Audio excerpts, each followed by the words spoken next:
This is Earl Nightingale.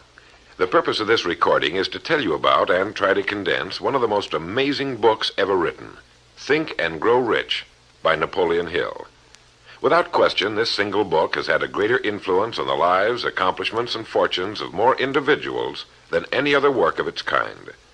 All over the free world, there are literally thousands of successful men in all lines of work who are where they are today because they once picked up and bought a copy of Think and Grow Rich, and they'll be quick to tell you so.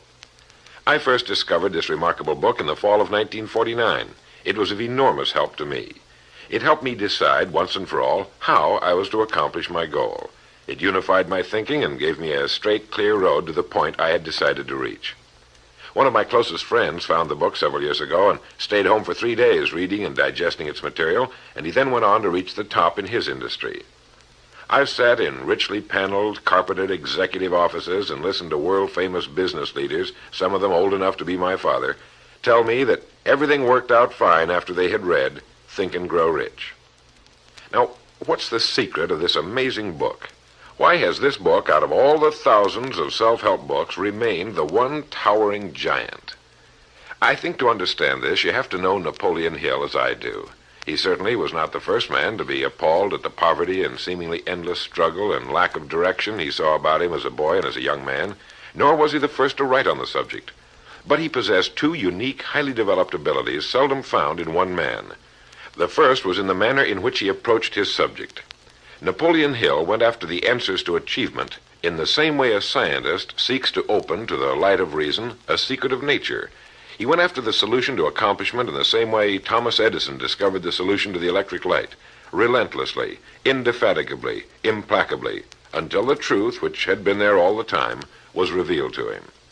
His second important ability was the knack or skill of writing about his findings in such a way that it was instantly understood intellectually, but what is perhaps even more important for this particular subject, understood emotionally as well. When the last page of Think and Grow Rich was read, the hand which put the book down on the table was a different hand. The man who then stood and walked out into the world was a changed man. The suffocating, entangling webs of self-imposed frustration and indirection had fallen away, and now the way was clear. The man was now the possessor of the unique, unseen talent for turning dreams into reality, thoughts into things. So-called fate or the idle effects of exterior circumstances were no longer in command. He who had been a passenger was now, suddenly, the captain. To begin, we have to understand the simple truth, the principle or philosophy which lies as the supporting structure of this work. Unless whatever it is you build is based on truth, you will end with the entire structure fallen and scattered about you like the armor of Homer's ancient warriors. It simply cannot stand. It cannot withstand the test of time. The reason Think and Grow Rich has withstood the test of time is because it rests on the broad, clean foundation upon which may also be found every accomplishment of man, the clear, unchallengeable fact that everything begins with an idea. A philosophy based on the fact that riches of every kind begin with the state of mind, that one may start with nothing but thoughts, ideas, and organized plans. Thoughts are things, incredibly powerful things, when mixed with definiteness of purpose, persistence, and a burning desire for their translation into material objects or riches, riches being whatever it is you happen to want. Wise men have been saying this for centuries, and just recently Charles A. Cerami wrote, "The truth is that the human mind is as real an organism as any muscle in the body, but far greater in potential power, and, like muscle fiber, it can be strengthened to lead on to unimagined conquests." So this, then, is the truth on which Think and Grow Rich is based. If you know what you want, and if you want it strongly enough to muster the kind of persistence that simply cannot be stopped, you will most certainly achieve it. By controlling your mind, you can control your destiny here on Earth. With this as our foundation, let's talk about Napoleon Hill's famous 13 proven steps to riches as found in his book Think and Grow Rich, remembering, of course, that riches are whatever it is you happen to want. And right here, let me make two important points. The first is that whenever you listen to this record, have a notebook handy and make notes as we go along. The second is that This record was produced for your own personal use, to go with you on your own exciting journey. To play this record for a group will prove to be of only temporary help. Make sure you have your own personal copy to play again and again, particularly at those times when you may feel yourself getting off the track. And now, Napoleon Hill's famous 13 Principles. You will notice that we have separated each principle by banding them on the record. In this way, you're given quick access to any particular principle to which you may wish to return for reference. The first principle, desire. Here is the starting point for all achievement, the first step toward riches. But it's right here that we so often run into a stumbling block. A person will say, I know what I desire, but can I get it? We'll get into this business of doubt later, but once and for all, let's clear up this point. This point of whether or not you can accomplish that which you desire with all your heart. I think it was best expressed by Emerson, who wrote, "There is nothing capricious in nature, and the implanting of a desire indicates that its gratification is in the constitution of the creature that feels it." In other words, you would not have the desire unless you were capable of its achievement. Each of us has a built-in governor, and our desires are modified by our abilities and leanings.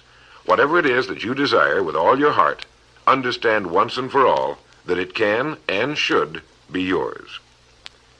In Think and Grow Rich, Napoleon Hill cites example after example of why your burning desire is nothing more than an accurate picture of what you will one day become. So right here, firmly establish in your mind that which you desire more than anything else. For, as Helvetius put it, by annihilating the desires, you annihilate the mind. Every man without passions has within him no principle of action, nor motive to act. A good way to determine whether or not you really have a burning desire is to examine the way you go after it.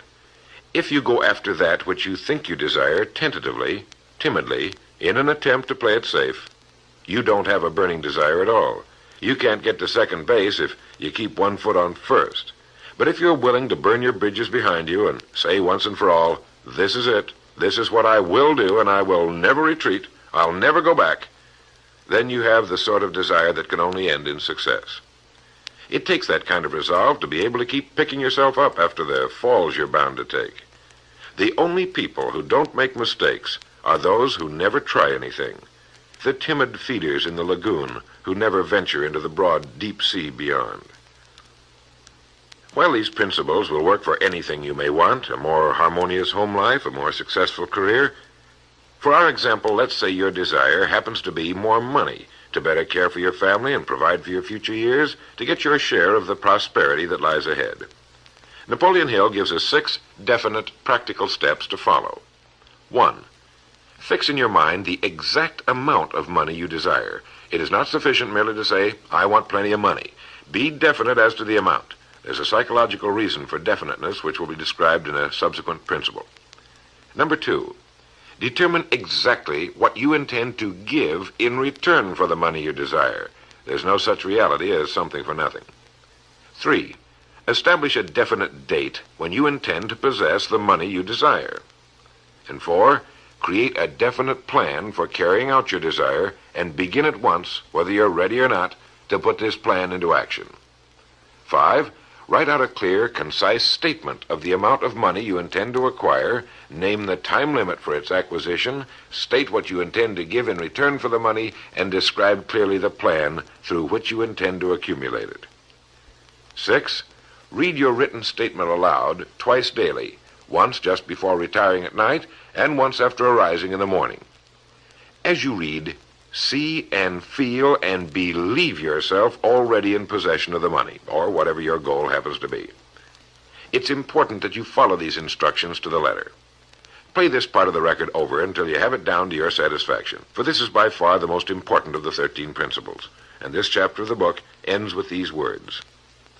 Through some strange and powerful principle of mental chemistry, which she has never divulged, nature wraps up in the impulse of strong desire that something which recognizes no such word as impossible and accepts no such reality as failure.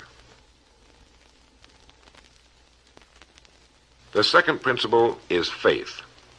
You never would have even thought of your main desire unless faith were tugging at your mind. And if you find it difficult at times to have faith in yourself, you can be certain that you can have faith in these principles. Napoleon Hill writes, "Faith is a state of mind which may be induced or created by affirmation or repeated instructions to the subconscious mind through the principle of conscious autosuggestion." Conscious autosuggestion simply means a suggestion by yourself to yourself, just as an autobiography is a biography written by the person it's about. By getting a mental image of yourself already having accomplished your main desire over and over again, you will muster the faith you need. Faith is vital to accomplishment. The Emperor Napoleon once said, "All the scholastic scaffolding falls as a ruined edifice before one single word, faith." Pascal said, "Faith affirms many things respecting which the senses are silent, but nothing which they deny. It is superior to their testimony, but never opposed to it." Goethe said, "Epochs of faith are epochs of fruitfulness, but epochs of unbelief, however glittering, are barren of all permanent good." And as Schlegel put it, "In actual life, every great enterprise begins with and takes its first forward step in faith."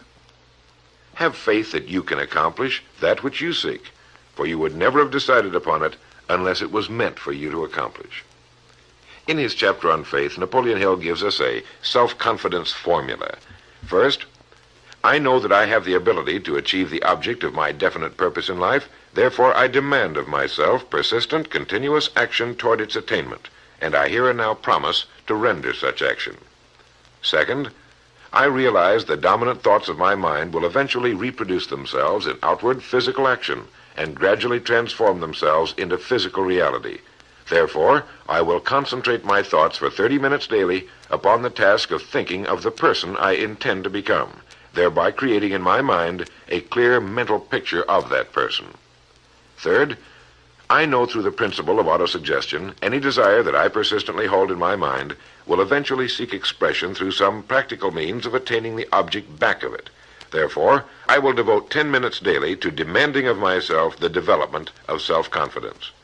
Fourth, I have clearly written down a description of my definite chief aim in life, and I will never stop trying until I have developed sufficient self-confidence for its attainment. Fifth, I fully realize that no wealth or position can long endure unless built upon truth and justice. Therefore, I will engage in no transaction which does not benefit all whom it affects.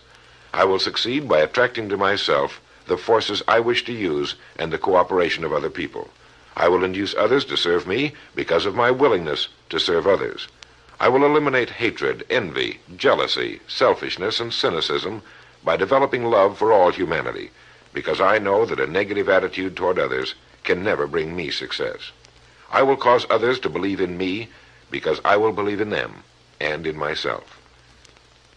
In rereading Think and Grow Rich so that I could write this condensation for recording, I was forcibly struck all over again by this great chapter on faith, particularly the examples of how some of the world's greatest men have accomplished what appeared to be impossible through faith. The third principle is autosuggestion. Now, we've already touched on this. This chapter of the book tells us how, through repeated suggestion, the subconscious mind can be put to work for us. It is the faculty of being able to concentrate your mind on your burning desire until your subconscious mind accepts it as fact and begins to devise ways of bringing it about. Here is where hunches come from, sudden flashes of thought or inspiration, guidance. The instructions given in connection with the 6 steps in the second chapter will now be summarized and blended with the principles covered by Napoleon Hill's chapter on autosuggestion. First, go into some quiet spot, perhaps in bed at night, close your eyes and repeat aloud, so you may hear your own words, the written statement of the amount of money you intend to accumulate, or a careful reaffirmation of whatever your goal happens to be, the time limit for its accumulation, and a description of the service or merchandise you intend to give in return for the money. As you carry out these instructions, see yourself already in possession of your goal. For example, suppose that you intend to accumulate $50,000 by the 1st of January, 5 years from now, that you intend to give personal services in return for the money in the capacity of a salesman. Your written statement of your purpose should be similar to the following. By the 1st day of January, 19, whatever it happens to be, I will have in my possession $50,000, which will come to me in various amounts from time to time during the interim. In return for this money, I will give the most efficient service of which I am capable, rendering the fullest possible quantity and the best possible quality of service in the capacity of salesman of, and here describe the product or service you intend to sell or whatever it is you do for a living. It goes on. I believe that I will have this money in my possession. My faith is so strong that I can now see this money before my eyes. I can touch it with my hands. It is now awaiting transfer to me at the time and in the proportion that I deliver the service I intend to render in return for it. I am awaiting a plan by which to accumulate this money, and I will follow that plan when it is received. Second, repeat this program night and morning until you can see in your imagination the money you intend to accumulate. Third, place a written copy of your statement where you can see it night and morning and read it just before retiring and upon arising until it's been memorized. As you carry out these instructions, you are applying the principle of auto-suggestion. The fourth principle is specialized knowledge. It is here that I think Napoleon Hill makes a very important point. Knowledge is power only to the extent that it is organized into a definite plan of action and directed to a definite end. To quote from the book, before you can be sure of your ability to transmute desire into its monetary equivalent, you will require specialized knowledge of the service, merchandise, or profession which you intend to offer in return for fortune. Perhaps you may need much more specialized knowledge than you have the ability or the inclination to acquire. And if this should be true, you may bridge your weakness through the aid of your mastermind group.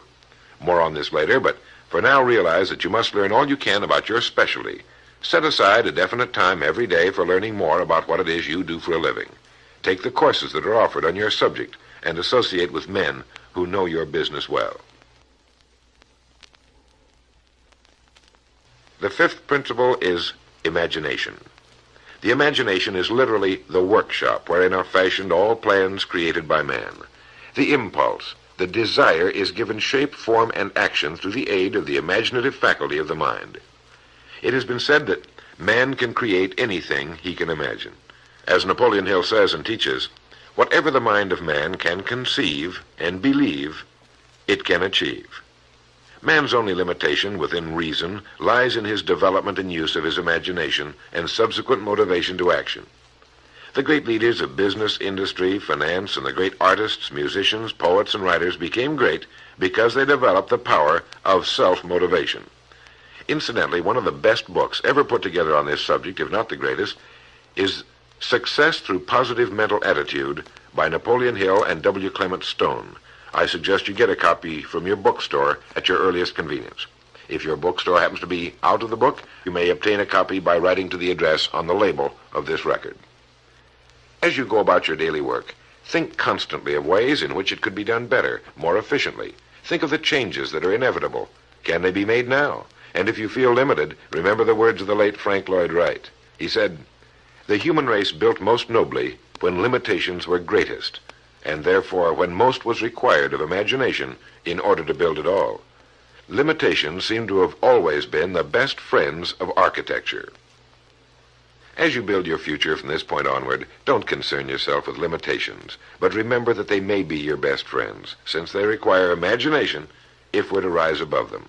And as Beecher said, the soul without imagination is what an observatory would be without a telescope. Now, if you'll turn this record over, we'll get to the sixth principle. The sixth principle is organized planning. You have decided on your desire, your goal. Now let's organize the plan for its accomplishment right on schedule. Let me quote again from Think and Grow Rich. You have learned that everything man creates or acquires begins in the form of desire. The desire is taken on the first lap of its journey from the abstract to the concrete in the workshop of the imagination, where plans for its transition are created and organized. Earlier, you were instructed to take 6 definite practical steps as your first move in translating the desire for whatever you want into its physical equivalent. One of these steps is the formation of a definite practical plan or plans through which this transformation may be made. 1. Ally yourself with one or more persons, a group of as many people as you may need for the creation and carrying out of your plan or plans for the accumulation of the money you've established as your goal. Making use of the mastermind principle. This is important. 2.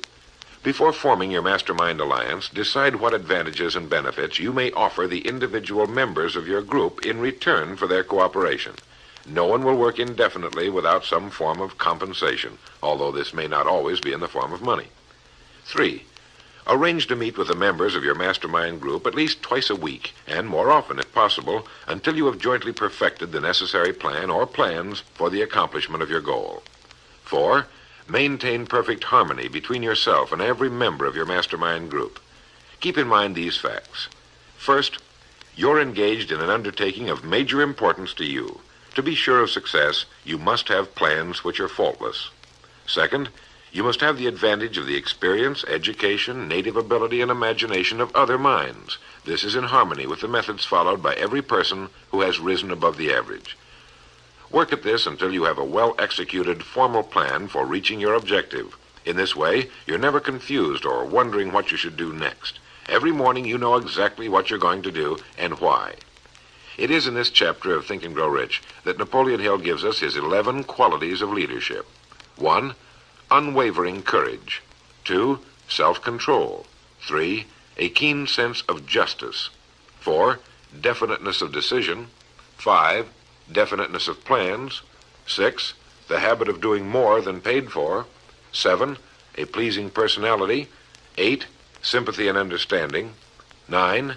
Mastery of detail. 10. Willingness to assume full responsibility. And 11. Cooperation. The chapter on organized planning is one of the largest and most important in the book. It goes without saying that a man without a plan to follow is like a ship without a course. No place to go, with disaster a probability. The 7th principle, decision. The mastery of procrastination. To quote, accurate analysis of over 25,000 men and women who had experienced failure disclosed the fact that lack of decision was near the head of the list of the 30 major causes of failure.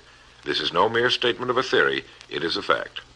Procrastination, the opposite of decision, is a common enemy which every man must conquer. Analysis of several hundred people who had accumulated fortunes well beyond the $1 million mark disclosed the fact that every one of them had the habit of reaching decisions promptly and of changing these decisions slowly if and when they were changed. People who fail to accumulate money, without exception, have the habit of reaching decisions, if at all, very slowly, and of changing these decisions quickly and often. A definite objective makes reaching prompt decisions that much easier. Napoleon Hill gives many examples, one of which is the case of Henry Ford. One of Henry Ford's most outstanding qualities was his habit of reaching decisions quickly and definitely and changing them slowly. This quality was so pronounced in the late Mr. Ford that it earned for him the reputation of being obstinate. It was this quality which prompted Mr. Ford to continue to manufacture his famous Model T, the world's ugliest but for the time most practical car, when all of his advisors and many of the purchasers of the car were urging him to change it.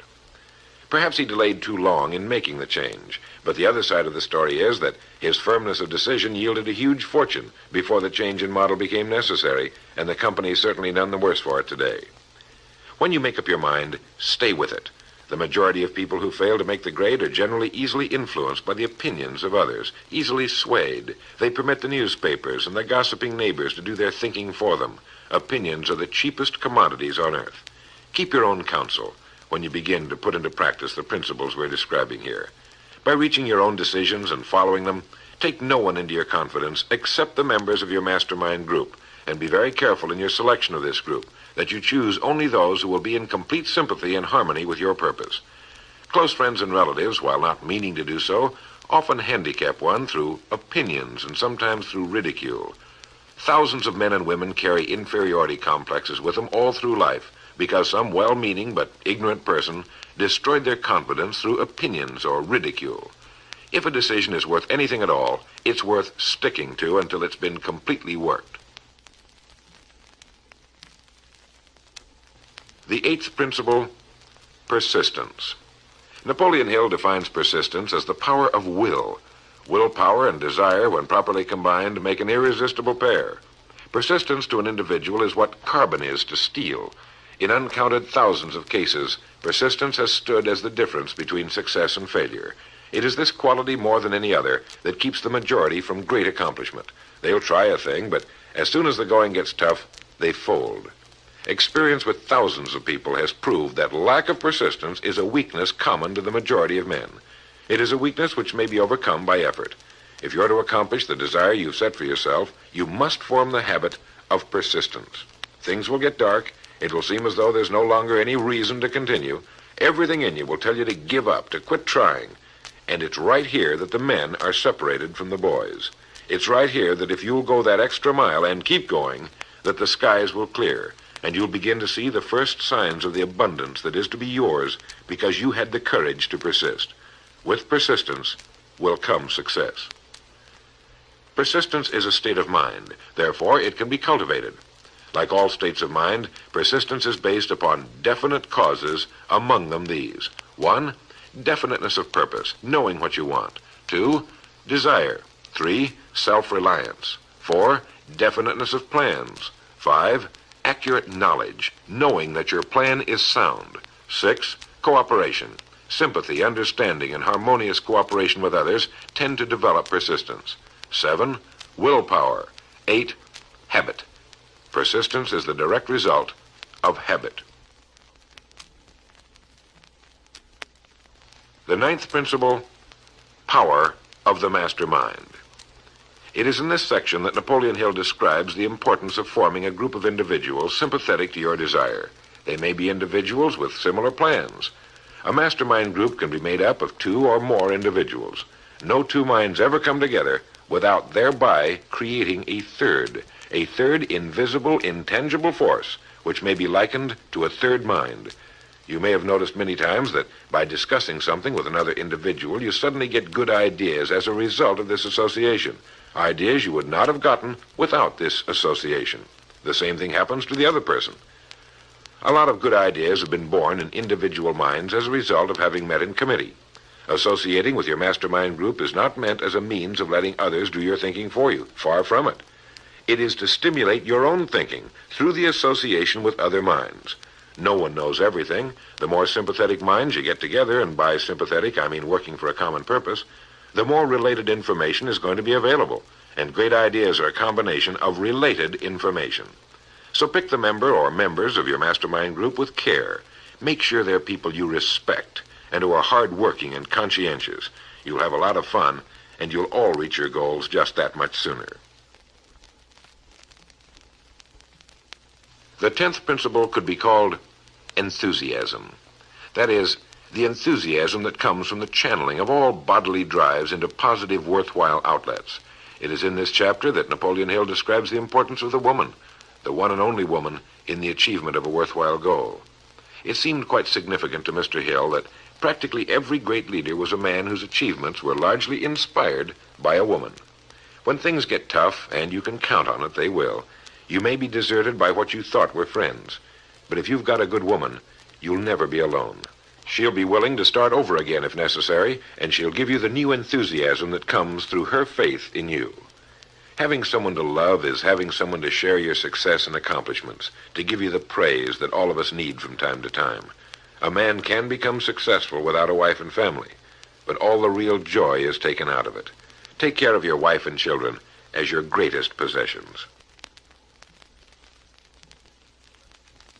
The 11th principle has to do with the subconscious mind. The subconscious mind consists of a field of consciousness in which every impulse of thought that reaches the objective mind through any of the 5 senses is classified and recorded, and from which thoughts may be recalled or withdrawn as letters may be taken from a filing cabinet. It receives and files sense impressions or thoughts, regardless of their nature. You may voluntarily plant in your subconscious mind any plan, thought, or purpose which you desire to translate into its physical or monetary equivalent. The subconscious acts first on the dominating desires which have been mixed with emotional feeling, such as faith. Your subconscious mind works night and day. Through a method of procedure unknown to man, the subconscious mind draws upon the forces of infinite intelligence for the power with which it voluntarily transmutes one's desires into their physical equivalent, making use always of the most practical media by which this end may be accomplished. You cannot entirely control your subconscious mind, but you can voluntarily hand over to it any plan, desire, or purpose which you wish transformed into concrete form. No one knows very much about what we call the subconscious or unconscious mind. We do know that it is incalculably powerful and can solve our problems if we go about using it the right way. And the best way is to hold in your conscious mind as often as possible a clear picture of yourself already having accomplished your goal. You know what you want, define it clearly, and then project it on the motion picture screen of your mind. Hold it. See yourself doing the things and having the things you'll have when your objective will have been reached. Do this as often as possible as you go about your daily work, and particularly at night, just before you go to sleep, and the first thing upon arising. As you do this, your subconscious will begin to lead you in the most logical ways toward your objective. Don't fight it. Follow your sudden hunches, the ideas that come into your mind, knowing that it's your subconscious trying to get through to your conscious mind. If you'll keep at this, you'll be amazed and delighted by the wonderful ideas that just seem to come from nowhere. In the next principle, we'll talk some more about this sixth sense that seems to control the lives of the great men and women, but it comes from a systematic triggering of the subconscious mind. The lives of the great men and women, which seem miraculous to the average person, are nothing more than the fulfillment of their burning desires through the power of their subconscious minds. Time means nothing to your subconscious. A man could work steadily at his job for 40 years and not accomplish as much as is possible in 3 or 4 years through the proper working of this principle. Your subconscious mind cannot remain idle. If you fail to plant desires in your subconscious mind, it will feed upon the thoughts which reach it as a result of your neglect. Remember that you're living daily in the midst of all manner of thought impulses which are reaching your subconscious mind without your knowledge. Some of these impulses are negative, some are positive. You are now engaged in trying to help shut off the flow of negative impulses and to aid in voluntarily influencing your subconscious mind through positive impulses of desire. When you achieve this, you will possess the key which unlocks the door to your subconscious mind. Bulwer wrote, "The man who succeeds above his fellows is the one who, early in life, clearly discerns his object, and toward that object habitually directs his powers. Even genius itself is but fine observation strengthened by fixity of purpose. Every man who observes vigilantly and resolves steadfastly grows unconsciously into genius." The key word there is unconsciously. Know what you want. Decide once and for all that it will be yours. Remain steadfast on course, propelled by faith, and your subconscious or unconscious mind will do the rest. The 12th principle, as outlined in Think and Grow Rich by Napoleon Hill, has to do with the brain. If you had access to all the wealth in the world and took a penny, you would be doing exactly what you very probably have been doing in the use of your brain. Nothing in the world is more pitiful than the misunderstanding by the average person of the power of his brain and the minds to which it is connected, the conscious and the subconscious. You own in your brain the most marvelous, miraculous, inconceivably powerful force the world has ever known. Take, for example, the fact that the number of lines which connect the brain cells with one another equal the figure 1 followed by 15 million ciphers.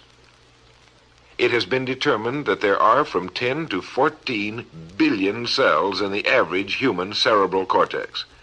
It is inconceivable that such a network of intricate machinery should be in existence for the sole purpose of carrying on the physical functions incidental to growth and maintenance of the physical body. This is the mechanism that has given us the supersonic airplane, our deep rocket probes into outer space, the sciences, the arts, all that we know and use today and will use tomorrow, have hatched from this small gray mass each of us carries around. Can you doubt, even for a moment, that it can bring you and yours everything you want here on Earth? Of course it can. If you will recognize your power as an individual and stop acting like those who have never even thought about it. Give it the job you've decided to accomplish and watch it handle it. The 13th and final principle is called the sixth sense. The sixth sense can be described as the sense through which infinite intelligence may and will communicate voluntarily without any effort from or demands by the individual. This principle is the apex of the philosophy. It can be assimilated, understood, and applied only by first mastering the other 12 principles. The sixth sense is that portion of the subconscious mind which has been referred to as the creative imagination. It has also been referred to as the receiving set, through which ideas, plans, and thoughts flash into the mind. The flashes are sometimes called hunches or inspirations. The sixth sense defies description. It cannot be described to a person who has not mastered the other principles of this philosophy, because such a person has no knowledge and no experience with which the sixth sense may be compared. The sixth sense is not something that one can take off and put on at will. Ability to use this great power comes slowly through application of the other principles we've outlined. Many individuals come into a workable knowledge of the sixth sense even before the age of 40, but more often the knowledge is not available until one is well past 50, and this for the reason that the spiritual forces with which the sixth sense is so closely related do not mature and become usable generally except through years of meditation, self-examination, and serious thought. But begin to develop it now by applying the principles we've talked about here. Remember this: man can create nothing which he does not first conceive in the form of an impulse of thought. Man's thought impulses begin immediately to translate themselves into their physical equivalent, whether those thoughts are voluntary or involuntary. Keep fear out of your mind by concentrating on the mental picture of your goal, your greatest desire. Now, I want to mention that Think and Grow Rich as a book carries more endorsements by great men who knew of its truth than any other book of its kind ever written. I'll touch on only a few. All of these great men actually endorsed Napoleon Hill's principles. Former President of the United States William Howard Taft. F.W. Woolworth wrote that he had built his great chain of stores by applying many of these principles. Robert Dollar, who built the great Dollar steamship line, wrote, "If I had had this philosophy 50 years ago, I suppose I could have accomplished all that I've done in less than half the time. I sincerely hope the world will discover and reward you." Samuel Gompers wrote that the mastery of these principles is the equivalent of an insurance policy against failure. President Woodrow Wilson. John Wanamaker, the merchant prince, wrote, "I know that your fundamentals are sound because I've been applying them in my business for more than 30 years. George Eastman, the world's largest maker of cameras, Thomas Edison, Luther Burbank, Theodore Roosevelt, E.M. Statler, John D. Rockefeller. I think you know that the endorsements of these great men could not have been bought with all the money in the world. What we have been talking about here can change your life, can bring you anything and everything worthwhile you want in life for yourself and your family. Cut yourself away from the average, from the mediocre, and chart your course on the dream in your heart. These 13 principles will never let you down, as long as you use them. And now, it is with great pleasure that I give you the author himself, Napoleon Hill. Thank you, Earl Nightingale. The message which you who are listening have just heard has brought you within 3 short steps of the supreme secret of success. The same secret which has brought happiness, peace of mind, and financial success to countless thousands of people who have read Think and Grow Rich. The same secret which has made master salesmen out of ordinary order takers. And the same secret which has brought friendship, love, and marriage to men and women who have come under the spell of the 13 principles which Earl Nightingale has just described. You desire the better things of life, or you wouldn't be listening to this record. Come with me then, and I will help you chart your course, so you may acquire whatever it is that you desire most in life by following these instructions. 1. Condition your own subconscious mind to work for you while you sleep as well as when you are awake. You can do this by playing this record to yourself every night just before you retire. Then, before you go to sleep, after hearing the record, write out a clear statement of what you wish to accomplish the following day, and request your subconscious mind to work during the night and provide you with the plan you will need to achieve your purpose. 2. Form a personal mastermind group of 2 or more people who are closely associated with you. They can be members of your family, your business, or your professional associates, or people who work where you are employed. And play this record in their presence at least once a week. After you have done this, engage in a friendly roundtable discussion of the 13 success principles, and request each person in the group to participate and to look for inspirational ideas which may help him or her to become more successful. 3. Beginning now, follow the habit of rendering more service and better service than that which is expected of you, and do it in a pleasing, positive mental attitude. This will make friends for you, it will increase the value of your services, and it will attract opportunities by which you may get from life whatever it is that you most desire. Follow these instructions to the letter, and you will surely see the day when you can express a prayer of gratitude for having had the privilege of hearing and acting on the message which Earl Nightingale has given you through this record. And now, may I reach out across the space and the time which separate us and offer you a hand of friendship and a sincere prayer that you will be blessed with a richer and a fuller life because of this message. Your big opportunity may be right where you are now. Follow these instructions faithfully, and it will reveal itself to you. This is Napoleon Hill saying, don't search for opportunity in the distance, but recognize it and embrace it right where you are.